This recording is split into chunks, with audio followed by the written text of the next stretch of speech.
आज सोनू अपने काम से खुशी खुशी घर वापस आ रहा था। घर आते ही वो अपनी बीवी रानो और माँ को बुलाता है। अरे माँ, मेरी बात सुनो। रानो, इधर आओ। ये देखो मैं तुम्हारे लिए क्या लेकर आया हूँ।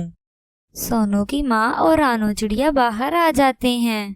क्या हुआ बेटा? माँ, मेरा प्रमोशन लग गया है। ये देखिए मैं आपके लिए क्या लेकर आया हूँ। मैं आपके लिए एक बढ़िया सी शॉल लेकर आया हूँ। अरे वाह सोनू जी, आपको बहुत मुबारक हो। ये देखो रानो, मैं तुम्हारे लिए सोने का हार लेकर आया हूँ।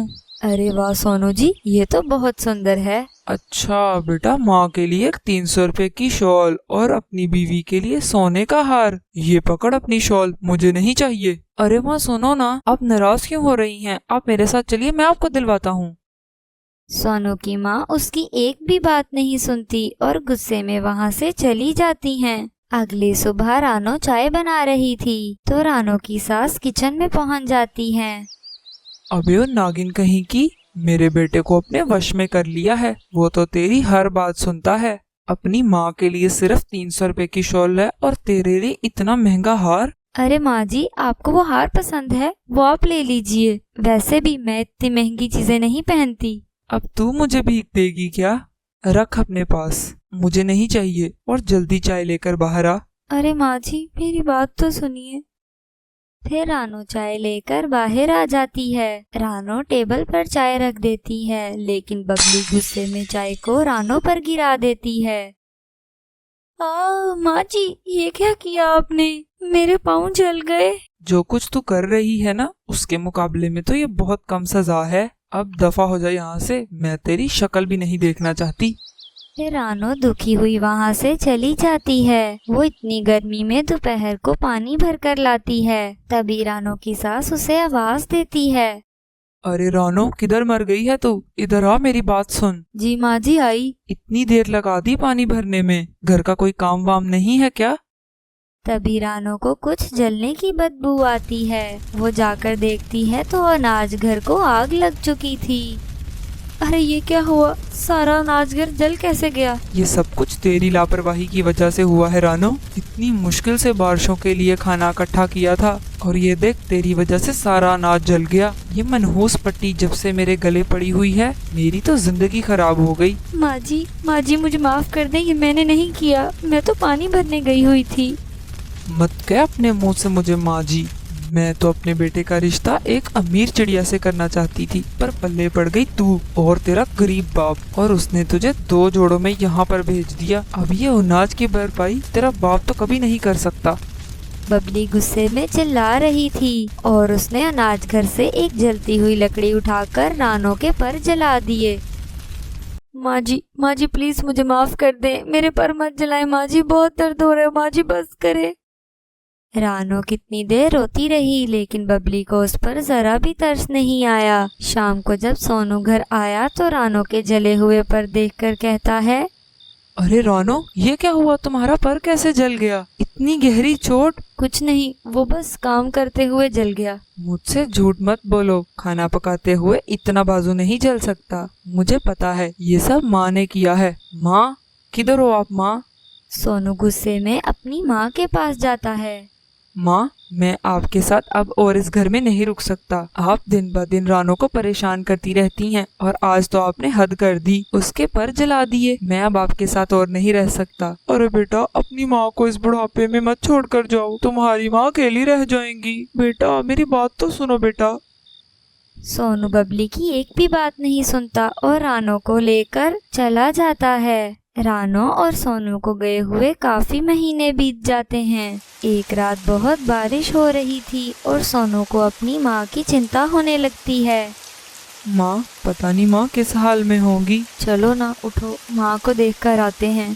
थोड़ी बारिश कम होने के बाद सोनू अपनी माँ को देखने जाता है। बबली अब बहुत कमजोर हो चुकी थी, वो मरने के कगार पर थी। रानो बेटा, मुझे माफ कर दो। मैंने तुम्हारे साथ बहुत बुरा सलूक किया है। बेटा सोनू, हो सके तो अपनी माँ को माफ कर देना। अब मैं चलती हूँ। ये कहकर सोनू की माँ मर जाती है। सोनू बहुत दुखी हो जाता है। फिर रानो और सोनू अपनी माँ के घर में रहने लग जाते हैं। बहू, तू क्या रोज रोज एक ही खाना बना लेती है? कभी कुछ अच्छा भी बना लिया कर। माँ जी, अभी मैंने परसों ही तो पनीर बनाया था। आप तो जानती हैं रामदेव जी की इतनी तनख्वाह नहीं कि हम रोज रोज अच्छा खाना खा सकें। मैंने तो इतनी दफा रामदेव को कहा है अच्छी जगह पर नौकरी कर ले, तभी इस घर के हालात ठीक हो सकते हैं। रानो और उसकी सास अभी बातें कर ही रहे होते हैं कि रामदेव घर वापस आ जाता है। वो अपने साथ घर का बहुत सारा सामान लेकर आया था। अरे रामदेव जी, आपने इतना खर्चा क्यों किया? इतने सारे फल, काजू, बादाम और पनीर लाने की क्या जरूरत थी? और आपने मुझे कुछ बताया भी नहीं। हाँ रानो, वो क्या है ना, हमारी बुआ आ रही हैं, साथ में उनकी बहू और बेटा भी आ रहे हैं। उन्होंने मुझे खास तौर पर कहा था कि ये सारा सामान ले आए, तुम उनकी अच्छे से खिदमत करना। हे ऊपर वाले, ये लीला को हमेशा बारिशों के ही दिन में आना होता है क्या? ऊपर से जब आती है अपनी पूरी टोली उठाकर आ जाती है। माँ जी, बारिश में बिन बुलाए मेहमान ऐसे ही होते हैं। बुआ जी के घर आने की बात सुनकर सारा परिवार परेशान हो जाता है, क्योंकि उनके घर के हालात कुछ खास बेहतर नहीं थे। ऊपर से ये बारिशें जो कि इनके हालात को और मुश्किल कर रही थीं। अगली सुबह बहुत तेज बारिश हो रही होती है। अरे रामदेव, तुम अभी तक मुझे लेने क्यों नहीं आए? मैं यहाँ कब से स्टेशन पर इंतजार कर रही हूँ।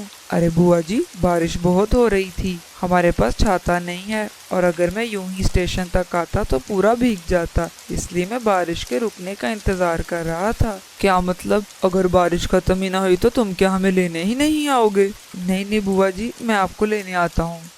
रामदेव बारिश में भीगता हुआ स्टेशन पर चला जाता है और अपनी बुआ और बहन को घर लेकर आता है।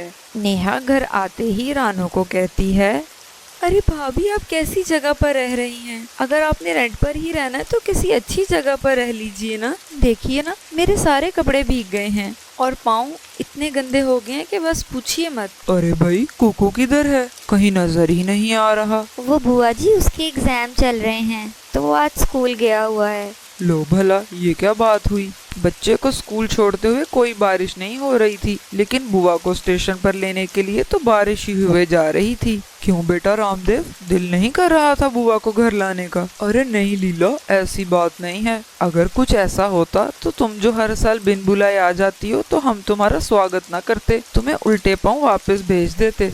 माँ जी की तीखी बातें सुनकर लीला मुंह बना लेती है। फिर सभी खाने के लिए बैठ जाते हैं और रानो उन्हें चाय पकौड़े बनाकर खिलाती है। चाय पीते हुए लीला का दामाद कहता है, अरे भाभी, मैं अपनी पत्नी और सास के साथ पहली बार कहीं बाहर आया हूँ और आप मुझे सस्ते से चाय पकौड़े खिला रही हैं। बनाना था तो कुछ अच्छा बना लेती ना, समोसे, कचौरी, छोले भटूरे। मैंने तो सुबह से कुछ नहीं खाया हुआ, पेट में चूहे दौड़ रहे हैं। जी जी भाई साहब, जरूर। आप चाय पकौड़े खाइएगा, तब तक मैं छोले भटूरे और समोसे बना देती हूँ। ये कहकर रानो रामदेव के पास जाती है। रामदेव जी, आप बाजार से थोड़ा सामान ले आइएगा, मेहमानों को छोले भटूरे और समोसे खाने हैं। इतनी देर में दिव्या अपने भांजे कुकू को स्कूल से लेकर घर वापस आ जाती है। कुकू अपनी माँ की बातें सुन लेता है। अरे वाह, आज तो माँ छोले भटूरे और समोसे बना रही हैं। मुझे बहुत भूख लगी है, मैं तो पेट भर कर खाऊंगा। चुप करो कुकू, ये सामान सिर्फ मेहमानों के लिए ही आएगा। भैया के पास इतने पैसे नहीं कि वो पूरी फैमिली के लिए इतना सारा खाना लेकर आए। क्या है बुआ, आप तो मुझे कुछ भी खाने नहीं देती। हर साल मेहमान आते हैं और सिर्फ उन्हीं को इतना अच्छा खाना मिलता है। मुझे भी खाना है, मेरा भी बहुत दिल करता है। फिर रामदेव छोले भटूरे लेने घर से बाहर जाता है। उसके पास पैसे नहीं थे, इसलिए वो अपने दोस्त से पैसे उधार ले लेता है। मेहमान छोले भटूरे खाकर बहुत खुश होते हैं। ऐसे ही कई दिन गुजर जाते हैं और एक दिन सुबह विनोद उठकर कहता है, अरे रामदेव, ये तुम्हारा घर पता नहीं कैसा है। सारी रात छत पर बारिश टपकती रही और मैं सारी रात सो भी नहीं पाया। वो क्या है ना जीजा जी, बारिशें काफी ज्यादा हो रही हैं, जिसकी वजह से छत टपक रही है, लेकिन हमेशा ऐसा नहीं होता, 2 दिन बाद खुद ही ठीक हो जाएगी। कोई भी चीज अपने आप ठीक नहीं होती, उसे ठीक करवाना पड़ता है। मामी जी, कंजूसी छोड़िए और मिस्त्री को बुलवाकर छत ठीक करवाइए। अभी तो हमें 10 दिन और रहना है, अगर ऐसे ही छत टपकती रही तो मैं कैसे सो पाऊंगी। नेहा बेटी, अगर तुम्हें हमारे घर में रहने से इतना ही प्रॉब्लम हो रहा है तो तुम अपने घर चली जाओ ना। मामी जी, मुझे लगता है आपको मेरा घर आना पसंद नहीं आया। नहीं, ऐसी बात नहीं है दीदी, मैंने ना मिस्त्री से बात कर ली है, वो 2 दिन बाद आकर छत की मरम्मत कर जाएगा। अरे दिव्या, तुम मेरी बहुत अच्छी बहन हो, मेरा इतना ख्याल जो करती हो। अच्छा एक काम करो ना, मेरी एक साड़ी प्रेस कर दो। फिर 2 दिन बाद रामदेव जाकर मिस्त्री को बुला लाता है और उधार पर ही घर की छत की मरम्मत करवा देता है। अरे देखो, मैं कहती थी ना कंजूसी मत किया करो। अब देखो घर की छत कितनी अच्छी मरम्मत हो गई है, अब मैं सुकून से सो पाऊंगी। वैसे छत की मरम्मत होने पर आज तो पार्टी बनती है। बहू, आज नाश्ते में क्या खिला रही हो? बुआ जी, वो मैं चाय पराठा बनाने लगी थी। अरे ये क्या, फिर से चाय पराठा? आप कुछ अच्छा भी बना लिया करे ना।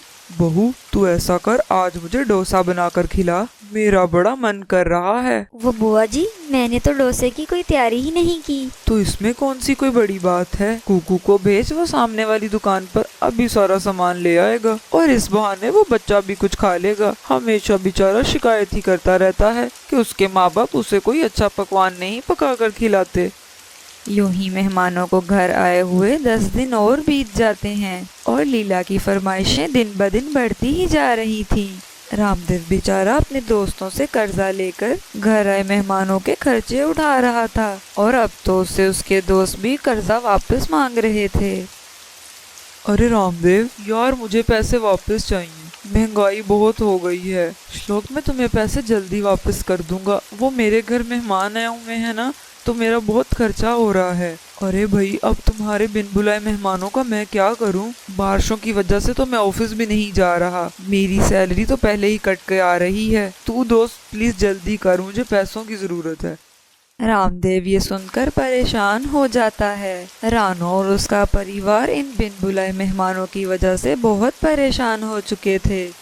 अरे भैया देखो ना, ये मेहमान तो जाने का नाम ही नहीं ले रहे। इन्हें आए तो इतने दिन हो गए हैं, अब तो कुछ करना ही पड़ेगा। इनकी फरमाइशों से तो मैं खुद बहुत परेशान हो गई हूँ। सारा दिन मेरा किचन में ही निकल जाता है, ऊपर से इतना सारा कर्ज। एक तो कर्जा इतना चढ़ गया, ऊपर से रेंट भी नहीं दिया गया घर का। मेरे कुकू की तो फीस भी रहती है और ये लीला है कि जाने का नाम ही नहीं ले रही। माँ जी, अब तो सच में कुछ करना पड़ेगा।